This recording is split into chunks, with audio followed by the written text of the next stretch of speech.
So hello guys, मैं अभी हूँ आईआईटी मंडी के साइट पे, जो होम पेज पे। तो होम पेज पे आपको कुछ दिखेगा, इस प्रकार का एडवर्टाइजमेंट आया हुआ, जहाँ पे इन्होंने बताया कि पीएचडी के लिए जिन्होंने भी अप्लाई करा था, शॉर्ट लिस्टिंग क्राइटेरिया जो भी था वो यहाँ पे इन्होंने बता दिया गया है और लिस्ट दी है कौन कौन से कैंडिडेट यहाँ पे शॉर्ट लिस्टेड हुए हैं। तो हम देखते हैं वन बाय वन क्या क्या इनका क्राइटेरिया था और कौन कौन लोग शॉर्ट लिस्टेड है वो लिस्ट में है दिया गया है। तो सबसे पहले देख लेते हैं कि 1 तारीख से इन्होंने कहा है कि 1 तारीख से जो भी लोग शॉर्ट लिस्टेड हुए उनको मिल जाएगा। तो आपको मिल जाएगा अगर आप शॉर्ट लिस्टेड हो, और उसके बाद ये इंटरव्यू के लिए आपको उसी के थ्रू इन्फॉर्म करेंगे कि इंटरव्यू इस प्रकार से होने वाला है। तो आपको ईमेल का वेट करना पड़ेगा तब तक के लिए। अभी देख लेते हैं सबसे पहले तो पीएचडी जो कंप्यूटर साइंस इंजीनियरिंग के अंदर है उनके लिए क्या क्या क्राइटेरिया होने वाला है। तो सबसे पहले अगर आपने बीई करी, बी बीटेक करा हुआ है, साथ में आपने मास्टर डिग्री करी हुई है, एमई एमटेक करा है, तो आपके लिए क्राइटेरिया 7.8 और गेट स्कोर है आपका। और हाँ, 7.8 होना चाहिए आपका। मास्टर डिग्री, अच्छा, बैचलर डिग्री में 7.8 होना चाहिए, मास्टर डिग्री में 8.5 होना चाहिए आपका, तब आप शॉर्ट लिस्टेड हो। उसके बाद एमएससी वाले के लिए ये देख लेना, अगर एमएससी को वाला कोई फॉलो करता हो तो।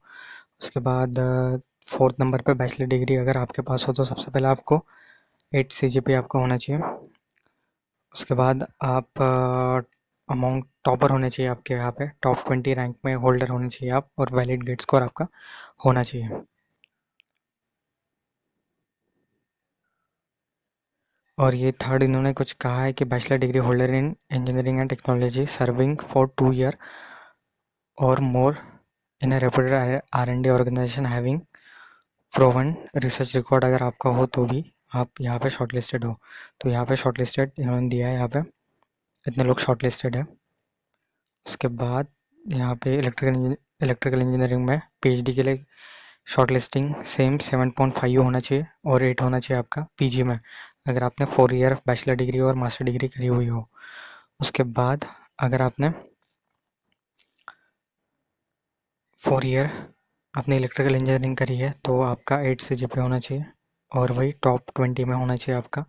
और आर&डी में कहीं आपने रिसर्च आपका रिकॉर्ड हो तब आप अप्लाई कर सकते हो यहाँ पे।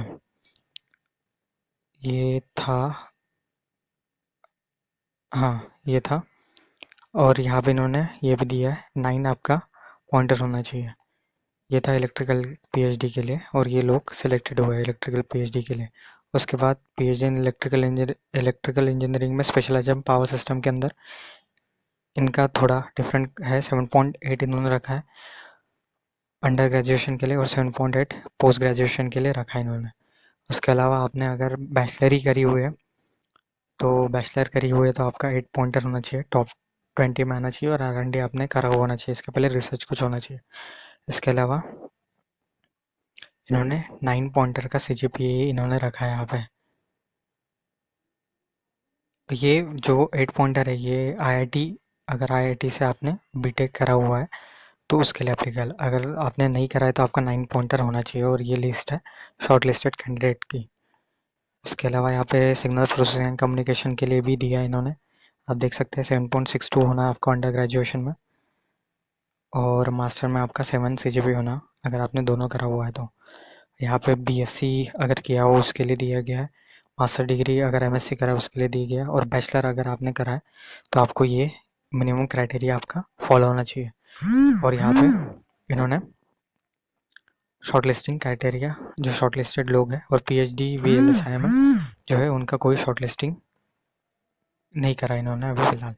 तो ये था आज का वीडियो। यहाँ पे आईआईटी मंडी का जो पीएचडी में शॉर्ट लिस्टेड कैंडिडेट है और उनका क्या क्या क्राइटेरिया दिया है इन्होंने, कितना सीजीपीए कितना गेट स्कोर हो, वो मैंने आपको डिफाइन करा है यहाँ पे। तो thanks for watching guys, keep watching this and subscribe to channel and like and share to your like this video and share to your friends. Thank you.